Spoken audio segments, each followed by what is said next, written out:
दुरूद शरीफ पढ़ें।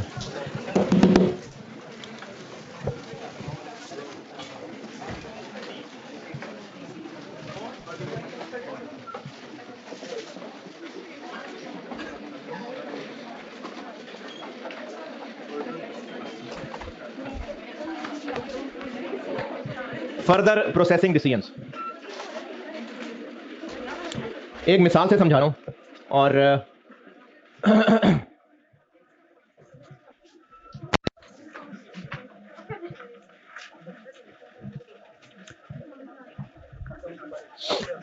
प्रोसेस 1 का आउटपुट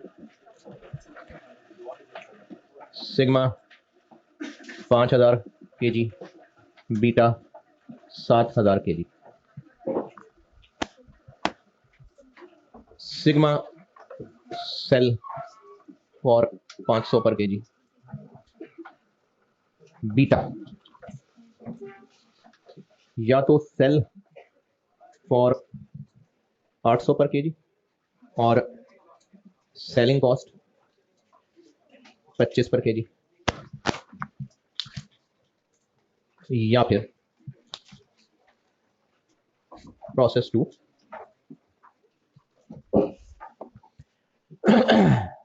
कन्वर्जन कॉस्ट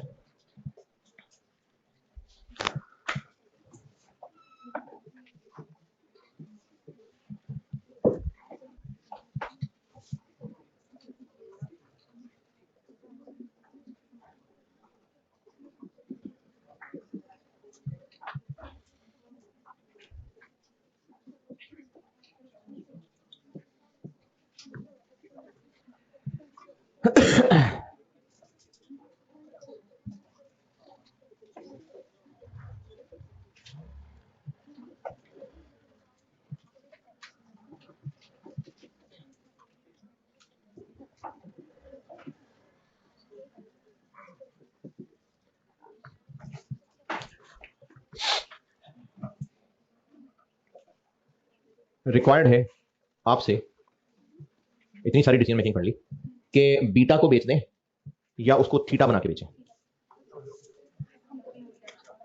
करें सॉल्व। बीटा को बीटा कह के बेच दें या उसको पढ़ा लिखा के थीटा बना के बेचें।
हाँ जी,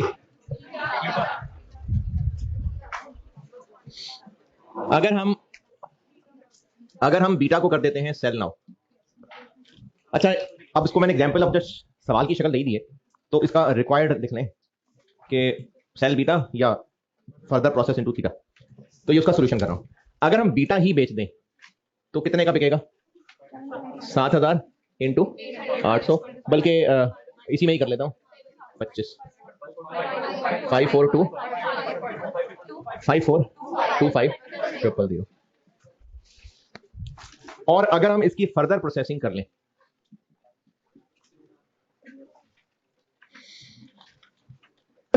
तो कितने थीटे सेल होंगे?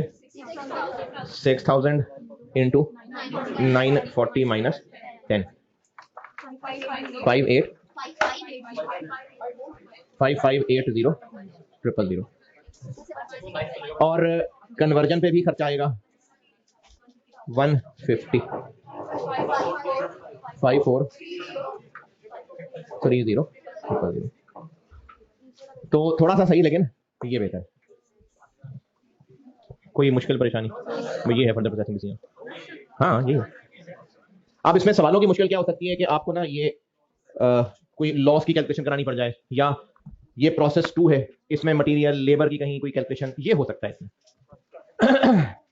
या इसी तरह से इसकी क्वांटिटी ना बताई हो, प्रोसेस 1 का वो पूरा प्रोसेस क्वांटिटी स्केड्यूल, ईपी वगैरह कैलकुलेट कुछ इस तरह से करवाया हो। ईपी तो खैर नहीं, लेकिन क्वांटिटी स्केड्यूल और जॉइंट प्रोडक्ट्स, वो हो सकता है इसमें मुश्किल है। अच्छा, इस कैलकुलेशन में P1 की कॉस्ट कंसीडर होंगी।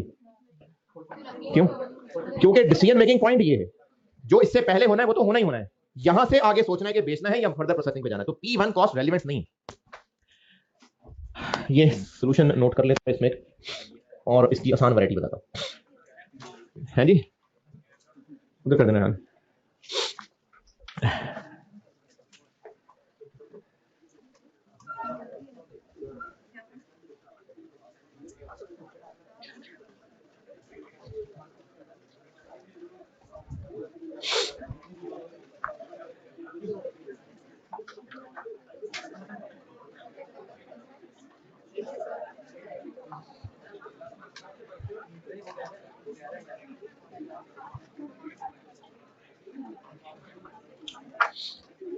नोटेड?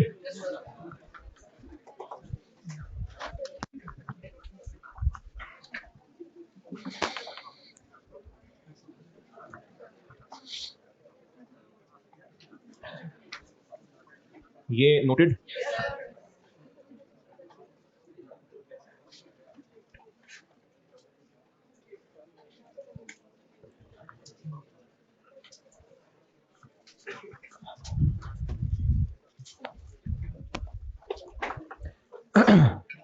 ये मैंने ना एक और मिसाल बताई, सिर्फ बताने ये लगा कि हम इसकी जगह एक और तरह भी कर सकते थे। ये मैंने चेंज क्या किया यहाँ, एक मैंने इसको 150 की जगह 140 किया, ताकि वो 20 रुपए बन जाए, बस राउंड ऑफ हो जाए। और उधर मैंने 6 की जगह पूरा 7000 बना दिया। ये नोटेड है ना?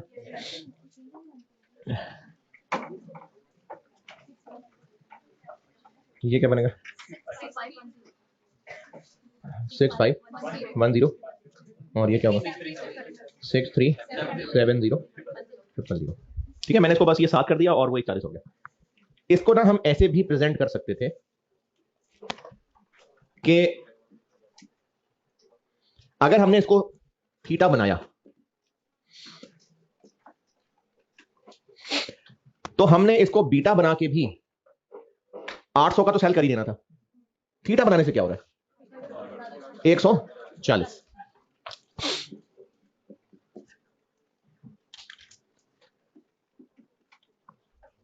और सेलिंग कॉस्ट 25 होनी थी, अब 10।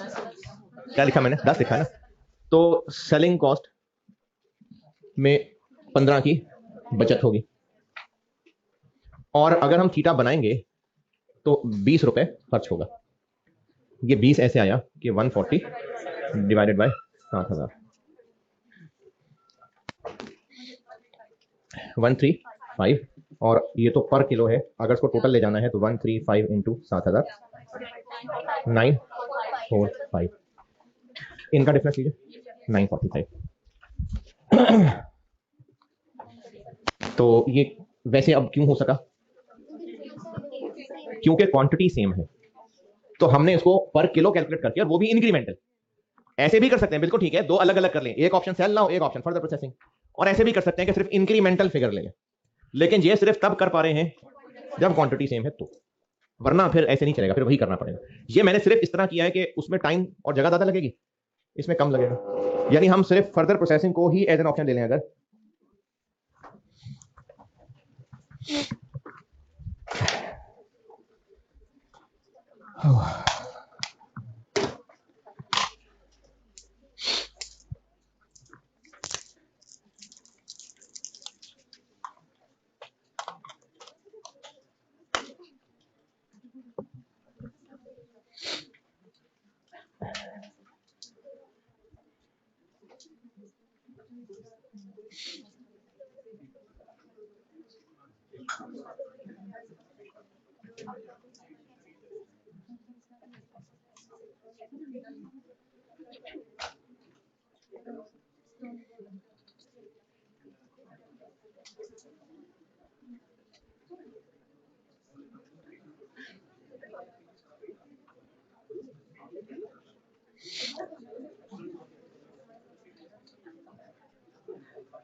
जी नोटेड, लेकिन उसको नोट अगर किया तो ये लिखना भी था कि मैंने क्या बताया, दोबारा बताइएगा। बेहतर तो ये अफजल तरीका ये है, लेकिन एक काम बचाओ तरीका ये है कि अगर क्वांटिटी सेम रहनी है तो हम पहले incremental incremental incremental per unit figure calculate करके बाद में क्वांटिटी से मल्टीप्लाई कर दें, और अगर ये नेट पॉजिटिव आ रहा है तो करें फर्दर प्रोसेस, अगर पॉजिटिव आ रहा है तो करें फर्दर प्रोसेस। यहां पे तो हम दो ऑप्शन सॉल्व कर रहे हैं, तो फर्दर प्रोसेस करें या ना करें, कैसे फैसला होगा? ये ज्यादा है तो कर लें, ये ज्यादा है तो रहने दें, और इस तरीके में हम सॉल्व कर ही फर्दर प्रोसेसिंग को रहे हैं, पॉजिटिव आ रहा है तो कर लें। तो ये दो तरीके हो सकते हैं प्रेजेंट करने के।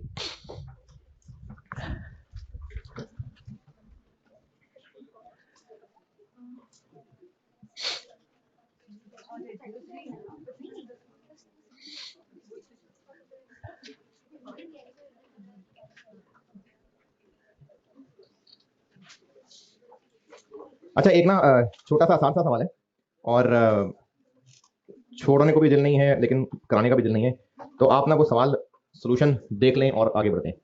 अगर कोई कैलकुलेटर पे कुछ कैलकुलेशंस करना चाहे तो बहुत अच्छी बात है, जरूर कर ले। जो जितना हस्बे तौफीक इसमें से कैलकुलेटर पे करना चाहे, लिख के करना चाहे कर ले, लेकिन बस 5-7 मिनट से ज्यादा नहीं लगाता, मैक्सिमम 10 मिनट बस, फिर मैं बड़ा सवाल कराता हूँ। कॉलन लिमिटेड, स्प्रिंग 2013, स्प्रिंग 2013, मेरी बुक में question number 23, colon limited, spring 2013 attempt का सवाल है कॉलन लिमिटेड के नाम से, मेरी बुक में क्वेश्चन 23 है। मेरी तरफ से 10 मिनट बहुत है इस पे, अगर करना है किसी ने तो कर ले, अच्छी बात है, मौत पड़ रही है तो सोल्यूशन देख ले।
अच्छा, जितनी मेहनत से सोल्यूशन समझेंगे ना, उससे कम मेहनत में हो भी जाना है।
हाँ जी, इसमें अगर वाकई किसी ने किया है, प्रोसेस 1 का इनपुट कितना है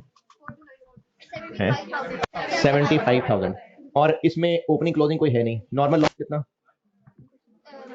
ये जो लिखा हुआ है ना इनपुट आउटपुट रेशियो, इसका मतलब है 100 इन होगा और आउट कितना होगा, तो 12% लॉस है 9,000, तो आउटपुट बना 66,000 और इसके बारे में कहा हुआ है कि इसमें से क्या क्या है, सिग्मा और पोलन। सिग्मा कितना है 23,100 और ये 42,900। Closing work in process opening work in process है नहीं है, एबनॉर्मल लॉस है नहीं है, तो process costing current period cost का डिनोमिनेटर आउटपुट ही होगा, ईपी में और क्या होगा, ईपी में और क्या, इक्विवेलेंट प्रोडक्शन में और कुछ होगा, क्लोजिंग वर्क इन प्रोसेस है, एबनॉर्मल लॉस है तो आउटपुट ही होगा, और जब उसको डिवाइड करेंगे आउटपुट से और फिर मल्टीप्लाई कर देंगे उसी से, तो वही आ जाएगा जो करंट पीरियड कॉस्ट बनती है। तो इसीलिए करंट पीरियड कॉस्ट लिख के सिंपली उनका टोटल किया, पीछे सॉल्यूशन में करंट पीरियड कॉस्ट लिखी, उनका टोटल किया, यही कॉस्ट ऑफ कंप्लीटेड यूनिट्स भी है। जब प्रोसेस कॉस्टिंग रिवाइज करेंगे तो हमने जॉइंट प्रोडक्ट्स को बांटने के लिए पहले कॉस्ट ऑफ कंप्लीटेड यूनिट्स निकालनी होती है, तो जब इसमें opening closing work in process ही नहीं है, एबनॉर्मल लॉस ही नहीं है, तो ईपी बनाने की भी जरूरत नहीं, और जो करंट पीरियड कॉस्ट होगी वही कॉस्ट ऑफ कंप्लीटेड यूनिट्स भी होगी, और उसको इन दोनों में तोड़ना है, और वो एनआरवी की रेशो में तोड़ा करते थे। ये पार्ट ए का आंसर है। पार्ट बी के लिए दूसरे प्रोसेस का ओपनिंग कुछ है नहीं, ट्रांसफर इन 4 नया मटेरियल 12,000, नॉर्मल लॉस इनका 4%, 219, तो 52, ये वो नया प्रोडक्ट है जो बनेगा। तो पूछा था कि हम पोलन को अभी बेच दें या स्टिग्मा बना के बेचें, है सीड, सॉरी सीड। तो और बताएं जिन्होंने किया है इस सवाल में क्या पूछना है। चलें अब आप पढ़िए, स्प्रिंग 15 पढ़ ले, मैं करता हूं। स्प्रिंग 2015 पढ़ लीजिए, स्प्रिंग 2015 जी केमिकल्स के नाम से, जी केमिकल्स के नाम से सवाल है।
कौन सा सवाल, वेरी गुड क्वेश्चन।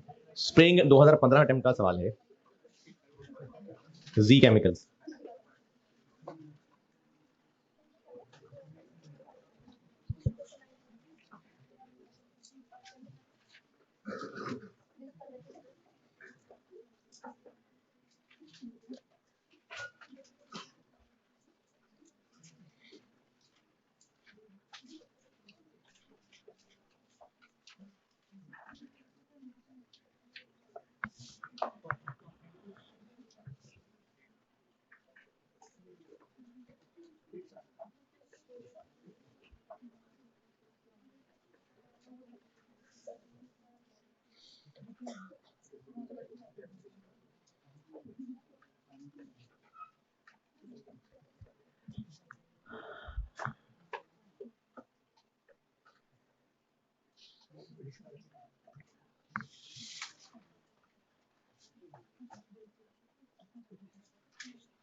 हाँ जी पढ़ लिया होगा। ये फर्दर प्रोसेसिंग का ही सिर्फ सवाल नहीं है, इसमें 2 फर्दर प्रोसेसिंग है और एक वैसे ही साथ और डिसीजन। तो ये बस कुछ मिक्सचर सा सवाल है। पहले पैराग्राफ में ये बताया हुआ है कि एक बिजनेस है जो 2 प्रोडक्ट्स अल्फा और बीटा बनाता है और दिसंबर का डेटा दिया हुआ है। इस प्रोसेस से आउटपुट बना था ए और बी। ए कितना? पॉइंट नंबर 1 दिसंबर का डाटा दिया हुआ है और पॉइंट नंबर 2 में भी दिसंबर का क्वांटिटेटिव डाटा दिया हुआ है जी। 11 300 और 1 ये दिसंबर में हुआ था तो हर महीने फिर यही होता होगा। और जो इसमें से अल्फा है वो बेच देते होते हैं 1000 का और बीटा बेच देते होते हैं 1125। ये अभी इस वक्त पॉइंट नंबर 1 और 2, 1 में तो क्या खर्चे हैं, पॉइंट 2 है बेसिकली जो मैंने लिखा है। और मैनेजमेंट सोच रही है 2 बातें। पहला पैराग्राफ, एक सोच रहे हैं कि अभी इस वक्त जो हम अल्फा बीटा बनाते हैं चूंकि ये अच्छे हैं तो हम सोच रहे हैं कि इसी प्रोडक्शन कैपेसिटी को और बढ़ा लेते हैं, यानी एग्जिस्टिंग प्लांट को ही और बढ़ा लेते हैं, एक्सपेंड कर लेते हैं। तो उससे क्या होगा, अल्फा बीटा और बन जाया करेंगे। और दूसरा ये है कि अच्छा फिर ये एक्सपेंशन रहने देते हैं और एक रिफाइनिंग का प्लांट लगा लेते हैं। तो ये 2 ऑप्शन हैं कि हम एक्सपेंड कर लें या रिफाइनिंग का प्लांट लगा लें। और सवाल की रिक्वायरमेंट है कि बताएं जी क्या करें। तो हमारे पास कितनी ऑप्शन है? 3 ऑप्शन। 3 कैसे? ये जो रिफाइनिंग है ना ये भी 2 ऑप्शन है, तो 3 ऑप्शन है हमारे पास। एक्सपेंड कर लें, अल्फा को रिफाइन कर लें या बीटा को रिफाइन कर लें। तो ये 3 ऑप्शन है। ऊपर लिखे 2 बुलेट पॉइंट हैं लेकिन उनके दरमियान ना दूसरे बुलेट पॉइंट में और भी लिखा हुआ है, आइदर अल्फा और बीटा। तो ये 3 ऑप्शन है इस सवाल में। अब इस सवाल में ना अल्फा का फर्दर प्रोसेसिंग डिसीजन भी है, यानी अल्फा ऐसे ही बेच दें या रिफाइन करके बेचें। तो नहीं आपसे नहीं पूछ रहा, वैसे बता रहा हूं कि इस बड़े सवाल में ये भी छुपा हुआ है कि अल्फा को हम फर्दर प्रोसेस करें या ना करें, यानी ए का फर्दर प्रोसेसिंग डिसीजन भी है इसमें छुपा हुआ, बी का फर्दर प्रोसेसिंग डिसीजन भी है। तो इसमें फर्दर प्रोसेसिंग डिसीजन भी कहीं ना कहीं छुपा हुआ है। अब वो सॉल्व करूंगा तो बताऊंगा कि कहां छुपा हुआ, क्यों छुपा हुआ। पहले सिर्फ इतना बताएं कि ये 3 ऑप्शन हैं, ये बात पहचानी गई। इस सवाल को करता हूं सॉल्व। एक ना एग्जाम नोट लिख लें। अभी जो मैंने आपको यहां बताई थी 2 प्रेजेंटेशंस, एक था कि अगर 2 ऑप्शन सॉल्व कर लें और उसको कंपेयर कर लें, जैसे अगर नोट किया था तो इसका आंसर आ रहा था 5 4 2 5 और अगर हम फर्दर प्रोसेस कर लें तो 6370।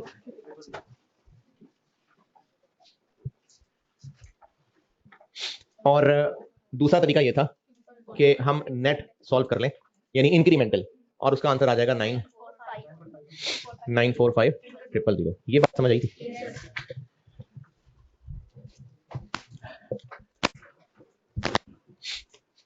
अगर ए सेल नाउ करते हैं, खुद ही बना रहा हूं फिगर्स, तो 5,000 मिलेगा नेट, और अगर फर्दर प्रोसेस करते हैं तो 7,000 मिलेगा नेट। तो फर्दर प्रोसेस करें कि सेल करें? सेल नाउ कर दें, फर्दर प्रोसेस करें। बी अगर अभी बेचते हैं तो 4,000 का, और अगर फर्दर प्रोसेस कर लेते हैं तो 6,400। क्या करें? फर्दर प्रोसेस करें। लेकिन अगर हमारे पास ये चॉइस आ जाए कि या तो हम ए या बी किसी एक को ही फर्दर प्रोसेस कर सकते हैं, तो अब क्या करें?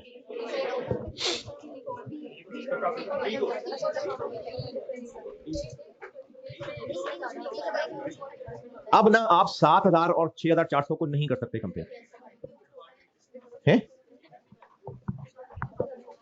अगर सिर्फ हमने किसी एक प्रोडक्ट के बारे में सोचना है, तो अगर ये इससे बेहतर है तो हाँ, ये इससे बेहतर है तो हाँ, तो दोनों फर्दर प्रोसेस करना बेहतर है। लेकिन अगर इनमें से कंपेयर करना है तो फिर हम नहीं, पर यूनिट नहीं, तो फिर हम फर्दर प्रोसेसिंग वाली फिगर को नहीं कर सकते सिर्फ कंपेयर। या अगर ये चीज थोड़ी मुश्किल होगी तो चले मैं सिर्फ ए बता रहा हूं कि हम अगर ए एक्सपेंड करते हैं, फर्दर प्रोसेस करते हैं तो ये है, या अगर हम एक्सपेंड कर लेते हैं तो उससे हमें मिलेगा ये।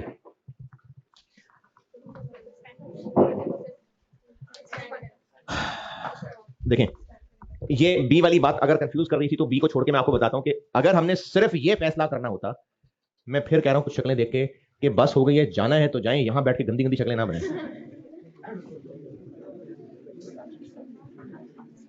जिसने जाना है चला जाए।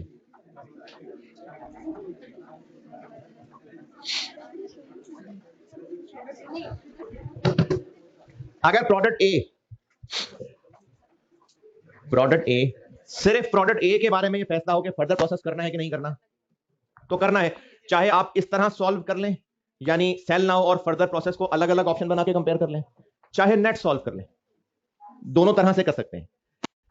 लेकिन अगर एक प्रोडक्ट के फर्दर प्रोसेसिंग डिसीजन को उस बिजनेस ने किसी और ऑप्शन से कंपेयर करना है, जैसे ये, तो अब हम लोग 2800 को 7,000 से कंपेयर नहीं करेंगे, 2,000 से करेंगे। समझे? पक्की बात? रिपीट कर रहा हूं, अगर हमने किसी एक प्रोडक्ट का, जो पिछले साल में बता चुका था, किसी एक प्रोडक्ट का सिंपली फर्दर प्रोसेसिंग डिसीजन करना है, तो हम दो अलग अलग ऑप्शंस बना के सॉल्व करके कंपेयर कर लें, या नेट एक रिजल्ट बना के फैसला कर लें, दोनों बातें ठीक है, चाहे ऐसे चाहे ऐसे। आसान कौन सा है? मुझे जाती तौर पे आसान लगता है। तो आप इन दोनों को अलग अलग सॉल्व करें और कंपेयर कर लें। लेकिन अगर फर्दर प्रोसेसिंग डिसीजन किसी और ऑप्शन के साथ भी कंपैरिजन में आ जाए, तो आप जैसे मर्जी सॉल्व करें, लेकिन अगर ऐसे भी कर लें तो पहले इसको नेट करना और फिर दूसरी ऑप्शन से कंपेयर करना। वो तो अगर एक्सपेंड था, या चलो अगर ये वर्सेस ये था, तो हाँ 2400 और 2,000। तो फिर समझाएं अपने आप को, कुछ लिखें और समझाएं। नहीं बता रहा दोबारा, नहीं। अगर हमने किसी एक प्रोडक्ट का, जस्ट सिर्फ एक प्रोडक्ट का फर्दर प्रोसेसिंग डिसीजन करना है, तो जैसे पिछले सवाल में किया था कि चाहे इंक्रीमेंटल बेसिस पे सॉल्व कर लें, चाहे सेल नाउ और फर्दर प्रोसेस अलग अलग सॉल्व करके कंपेयर कर लें, दोनों प्रेजेंटेशंस ठीक है। लेकिन अगर फर्दर प्रोसेसिंग डिसीजन को बिजनेस किसी और ऑप्शन से कंपेयर करके फैसला करने लगा है, तो फिर आप या तो ऐसे करें, या अगर ऐसे करना भी है तो पहले इनका नेट करें, फिर उस नेट को दूसरी ऑप्शन से कंपेयर करना है।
हाँ जी, लिख लिया।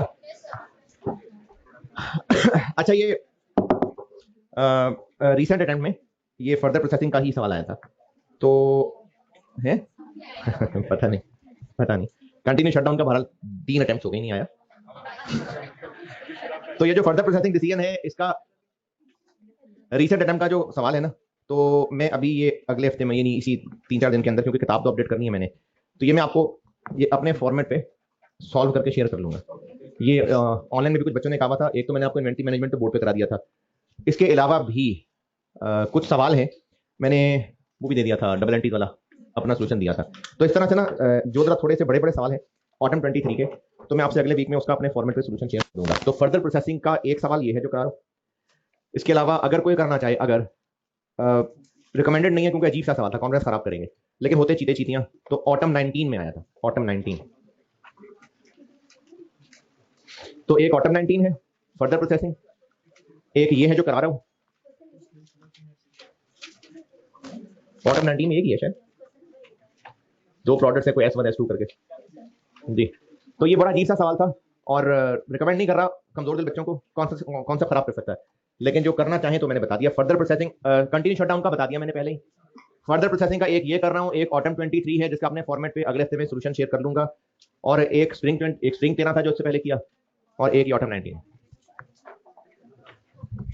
ये लिखी बात। चले, अब इस सवाल का प्लान ये है कि हमने 3 ऑप्शंस को कंपेयर करना है, जिनमें से एक एक्सपेंशन की है, एक ए फर्दर प्रोसेसिंग है और एक बी फर्दर प्रोसेसिंग है। सवाल बड़ा जरूर है, अदरवाइज ये सारा काम जो मैं यहां करूंगा ना, आर से यूनिट्स में जाना, यूनिट से आर पे जाना, ये कहीं ना कहीं पीछे किया हुआ है कॉस्ट में। इसमें मैं कुछ ऐसा नहीं करने लगा जो आपको लगेगा कि हम कर क्या रहे हैं।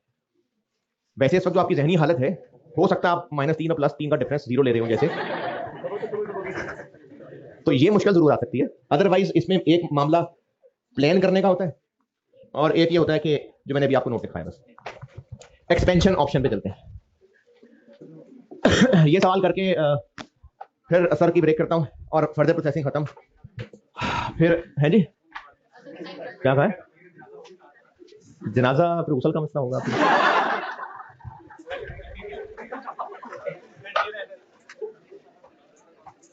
चलो पढ़ा देंगे, आप बने सही।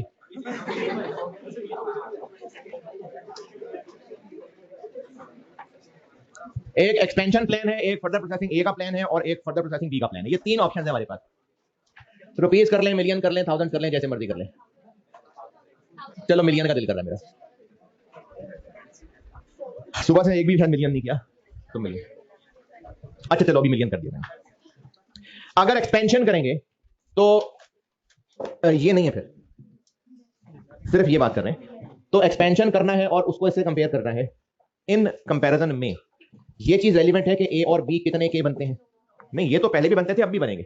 हमने लेने हैं सिर्फ जो एक्स्ट्रा ए और बी बनेंगे, और फर्दर प्रोसेसिंग में भी डिफरेंस, अभी जो डिफरेंस की बात की, तो एक्सपेंशन में हमने लेने एक्स्ट्रा ए और बी। तो एक्स्ट्रा ए और बी बनेंगे तो क्या क्या होगा, एक तो ए और बी बेचेंगे तो उस पर कमाएंगे पैसा, कुछ ए पे कुछ बी पे।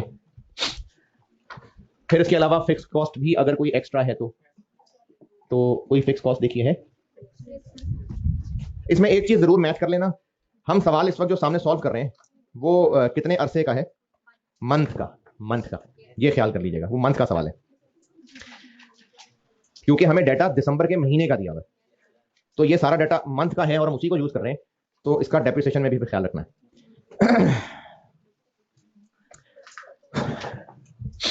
तो अगर हम जाते हैं एक्सपेंशन पे, तो कंट्रीब्यूशन तो चलो मैं निकाल लेता हूं, फिक्स कॉस्ट कोई एडिशनल होगी। अच्छा, ये जो पॉइंट 1 2 3 4 लिखे हुए सारे, पहले पैराग्राफ में जो मैंने ऑप्शंस निकाल के दिए हैं, यहां तक कोई मसला। पॉइंट नंबर 1 और पॉइंट नंबर 2 में मतलब गुजरे हुए दिसंबर का डाटा है, पॉइंट नंबर 4 ये है जो अब हमने नया सोचा है। एक कॉलम एक्सपेंशन वाला है और एक वो रिफाइनिंग वाला है। अगर हम एक्सपेंशन पे जाते हैं तो एडिशनल फिक्स कॉस्ट होगी 250।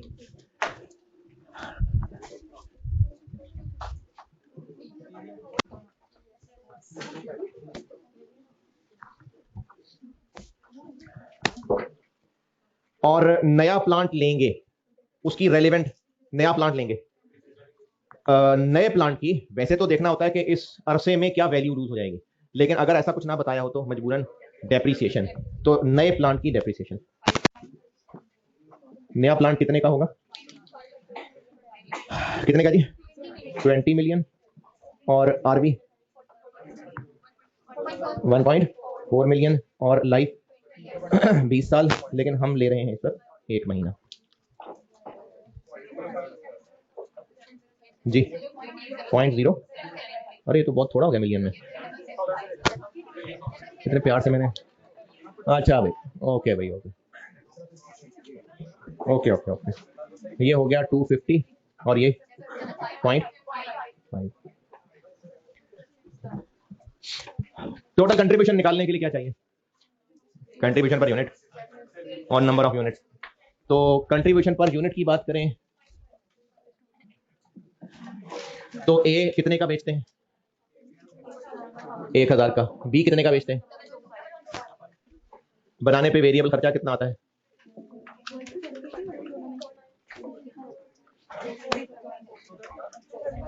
पॉइंट 1 में तो टोटल दे दी है, डायरेक्ट मटेरियल और वेरिएबल, ये तो टोटल है, हम तो दोनों को अलग अलग कर रहे हैं। जॉइंट प्रोडक्ट पढ़ाते हुए बताया था कि अगर जॉइंट प्रोडक्ट्स में कॉस्ट बांटते हैं ना यूनिट्स की रेशो में, तो हर प्रोडक्ट की एक ही पर यूनिट कॉस्ट होती है। यानी अब हमें इसमें जॉइंट कॉस्ट बांटने की टेंशन में नहीं पड़ना। ये जब पढ़ेंगे कभी रिवाइज करेंगे तो देख लेंगे। जॉइंट प्रोडक्ट्स में एक चीज बताई थी कि अगर जॉइंट कॉस्ट एनआरबी की रेशो में बढ़ती है, यूनिट की रेशो में बढ़ती है। अगर यूनिट की रेशो में बढ़ती है तो हर प्रोडक्ट की पर यूनिट कॉस्ट एक ही होती है, क्योंकि हम यूनिट्स में बांटने के लिए डिवाइडेड बाय टोटल यूनिट्स कर रहे होते हैं। तो इसलिए हमें जॉइंट कॉस्ट के बांटने की टेंशन नहीं लेनी, हम इसको ब्रैकेट में ही कर सकते हैं। डायरेक्ट मटेरियल कितना, 0.1। वेरिएबल कन्वर्जन, ये टोटल कितने यूनिट्स पे आने वाला खर्चा है, 26,000। ये तो अगर जॉइंट कॉस्ट को बांटना होता है यूनिट्स की रेशो में तो हर एक की सेम ही वेरिएबल कॉस्ट होती है। तो इसका आंसर आ गया 765 और 765, 235।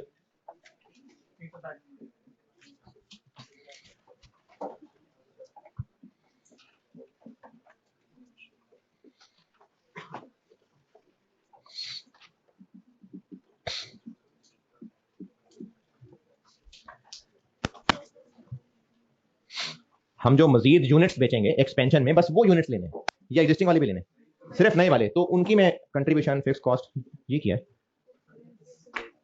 ये क्या कर रहा हूं मैं, जो एडिशनल यूनिट्स बेचने हैं मैं सिर्फ उन्हीं की इस वक्त रेलिवेंट चीजें कैलकुलेट कर रहा हूं। कितने यूनिट्स होंगे ए के और कितने बी के। नए प्लांट की इंफॉर्मेशन देखनी पड़ेगी, तो एक्सपेंशन प्लांट में कितने ए और कितने बी बना लेंगे,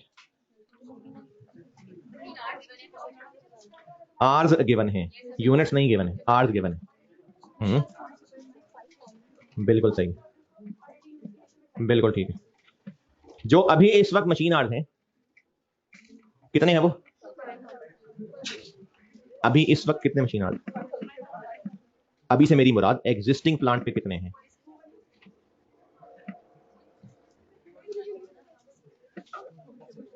अच्छा चलें, ये तो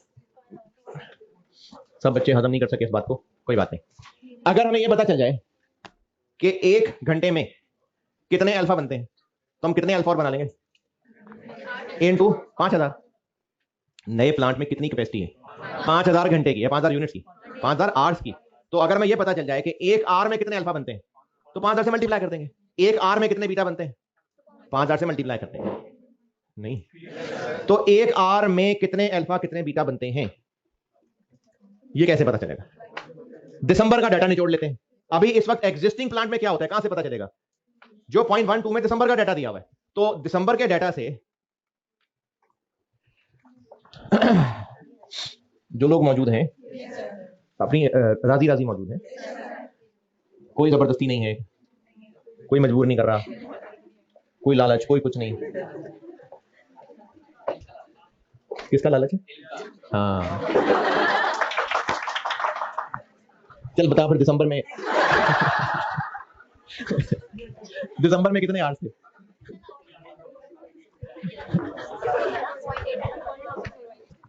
देखिए यहां पर ये क्या चाहिए, क्या करना है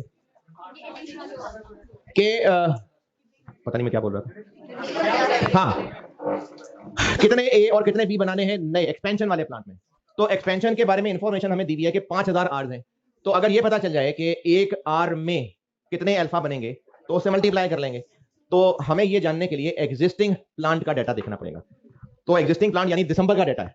अब दिसंबर में आर्स कितने लगे थे, पॉइंट नंबर 1 पे गौर करें अगर पता चलता है तो। कैसे? टोटल आर्स लगे थे, जितने भी आर्स थे उनको मल्टीप्लाई किया होगा 230 से, तो 4890 आया होगा। तो हम 4890 को 230 से डिवाइड कर लें, 2146। इतने आर्स टोटल दिसंबर में लगे थे। अच्छा, इसमें से ए के लिए कितने और बी के लिए कितने?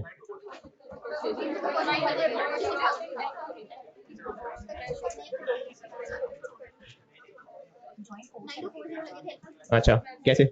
रेशियो में बांट लें। इतने आर्स टोटल लगे तो अल्फा के लिए कितने और बीटा के लिए कितने, रेशियो में बांट लें। 2 से डिवाइड कर दें।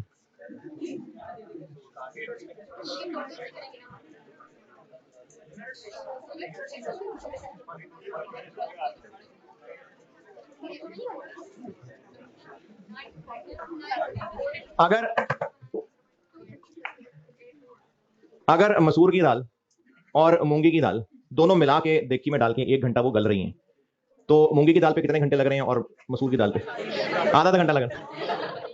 हाँ जी, या दोनों पे 1 घंटा ही लग रहा है। क्यों? क्योंकि दोनों इकट्ठे हैं, तो अल्फा बीटा की लड़ाई आपस में ज्वाइंट प्रोडक्ट्स हैं, तो ये इकट्ठे ही हैं। तो इन 21,000 घंटों में से अल्फा पे कितना, बीटा पे कितने? इतने ही अल्फा पे हैं, इतने ही बीटा पे, क्योंकि ज्वाइंट प्रोडक्ट दोनों एक साथ पड़े हुए मशीन में। ज्वाइंट प्रोडक्ट्स है ना, तो दोनों एक वक्त मशीन में मौजूद है। अगर अगर 2 सवारियां गाड़ी में बैठी हुई हैं और वो गाड़ी टोटल 100 किलोमीटर चली है, तो एक बंदा 50 किलोमीटर चला, दूसरा 50 किलोमीटर चला है, तो टोटल इतने आर्स लगे थे। अल्फा के लिए कितने और बीटा के लिए कितने? इतने इतने ही। और हमें यह जानना था कि अल्फा और बीटा के 1 घंटे में कितने यूनिट्स बन जाते हैं। तो यूनिट्स पर आर निकाल लें, यूनिट्स पर आर। तो यूनिट्स 11,300 पर आर 14,700 डिवाइडेड 21,261। कोई बात नहीं, आने दे पॉइंट्स में 53.6। और न्यू प्लांट में फिर क्या होगा, इनको 5000 से मल्टीप्लाई कर देते हैं। अल्फा के लिए आ जाएगा 0.53 इंटू 5000 आर्स और बीटा के लिए 0.69 इंटू 5000 आर्स।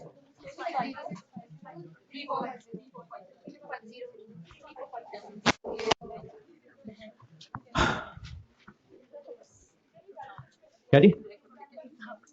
जी जी बिल्कुल, राउंडिंग ऑफ है ना। अगर आपने ये फिगर ली है तो ये तो 2 डेसिमल राउंड ऑफ कर दिया, आगे चलेगा तो चेंज हो जाएगा, कोई मसला नहीं राउंडिंग ऑफ। ये क्या निकाले, क्या है ये? एक्सपेंशन वाले प्लान में इतने ए और इतने बी बन जाएंगे, तो ए बन जाएंगे 2650 और 3450।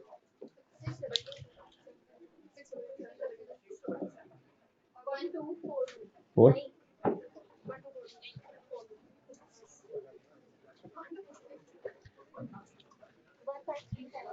15। ये है अभी 3 में से एक प्रपोजल।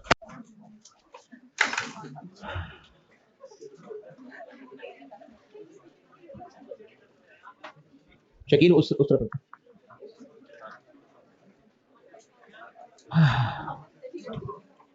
अभी उस बोर्ड पे रखो।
हाँ जी बोले।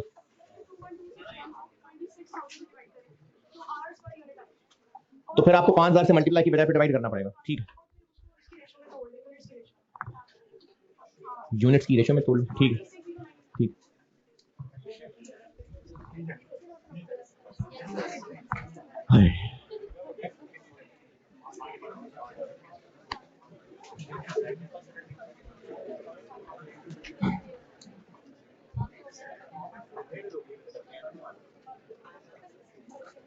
अगर हम ए रिफाइन करें, अगर हम ए रिफाइन करें तो टोटल इंक्रीमेंटल कंट्रीब्यूशन, ये क्या बात कर गया मैं, इंक्रीमेंटल। और ये इसलिए मैं कर रहा हूं क्योंकि रिफाइन करने में कोई लॉस हो जाना है, तो बस डायरेक्टली हम पर यूनिट निकाल के यूनिट से मल्टीप्लाई कर देंगे। जैसे पहले वो अलग अलग कैलकुलेट किया था, फिर मैंने उसको रुपीस पर किलो से नेट ही कर दिया था काफी देर पहले, इसलिए कर दिया था क्योंकि यूनिट्स सेम रह रहे थे, बीटा थीटा जो किया था।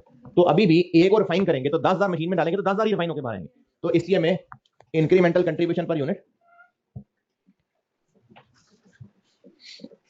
इनटू यूनिट्स, और कोई फिक्स कॉस्ट भी होगी जी, बिल्कुल उसी टेबल में 500, और नए प्लांट की रेफरेंस भी होगी।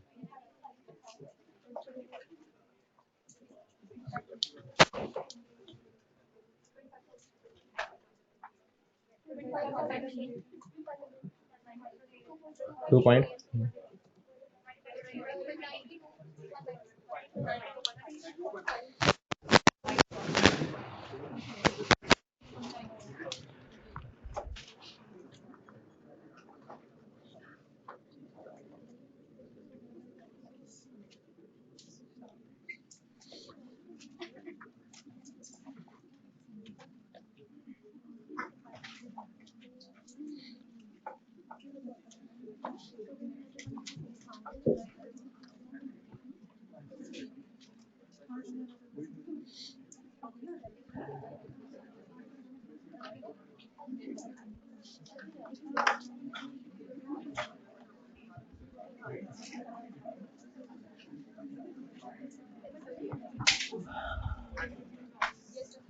अब सिर्फ ये और ये निकालना है, ये और ये।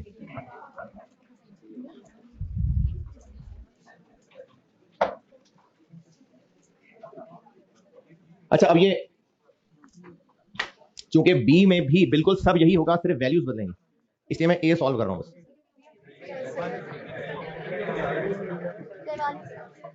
ए पहले कितने का बेचते हैं, 1000, और रिफाइन करके तो 380, और बिल्कुल सेम वर्किंग है, इसके साथ बी वाली फिगर भी साथ ही चला लें। अभी इतने का बेचते हैं, रिफाइन करके कितने का बेचेंगे,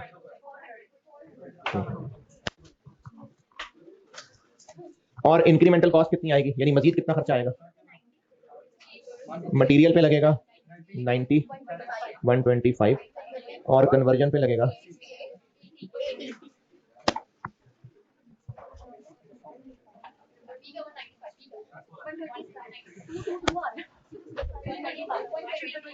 222.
अब रह गया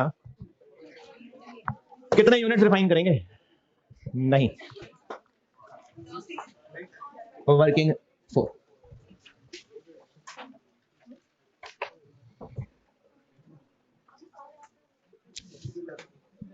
एक यूनिट को रिफाइन करने में कितना टाइम लगता है? नहीं पता. 68 रुपीज क्या है कन्वर्जन कॉस्ट पर 68 पर लीटर पर यूनिट है, यानी पर लीटर है, पर यूनिट मैं आपको कह रहा हूं. तो साथ ब्रैकेट में क्या लिखा हुआ है? तो अगर हम ये जान लें कि चाहे आप इसको आर पर यूनिट कह, चलो मैंने पहले आर पर यूनिट निकाला था, यूनिट पर आर निकाला था, आर पर यूनिट निकाल देता हूं. दोनों वैरायटियां हैं, एक ही कर दो. ले जनाब, ले ले. ए को रिफाइन करने में कितनी देर लगेगी, या 1 घंटे में कितने ए रिफाइन हो जाएंगे? कैसे करो? 68 क्या है रुपीस पर, चलो यूनिट, और ब्रैकेट में क्या लिखा है? 150 क्या है पर आर. यूनिट पर आर बनाना है, क्या करूं? किसको किससे डिवाइड करूं? यूनिट पर आर बनाना चाह रहा हूं.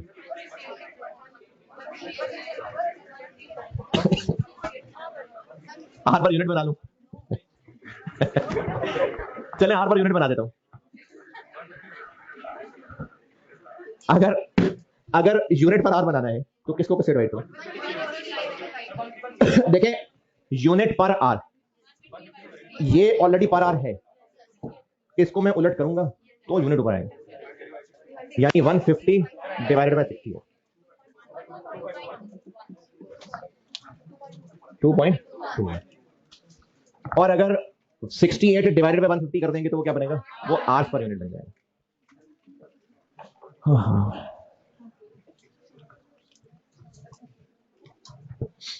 तो अगर 1 घंटे में इतने यूनिट्स रिफाइन हो जाएंगे तो टोटल यूनिट्स 5000 घंटे में कितने रिफाइन हो जाएंगे? 5000 इंटू 2.2 0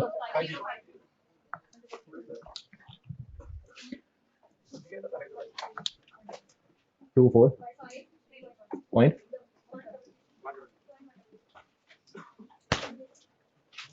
1 1860 पॉइंट.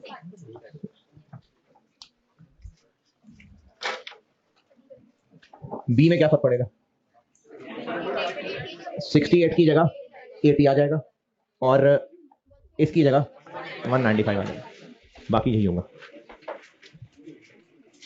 अच्छा, इस सवाल में तो नहीं है, वैसे पूछ रहा हूं कि अगर ये वाला ये आंसर 13,000 आ जाता, 13,000, तो यहां 13,000 लिख देता, 11,400 लिखता, 11,300. अगर इसका आंसर 13-14,000 आ जाता तो यहां पर मैं 11,300 लिखता. क्यों भाई? जितने बन रहे हैं उससे ज्यादा थोड़ी रिफाइन हो सकते हैं। अल्फा बनते कितने हैं?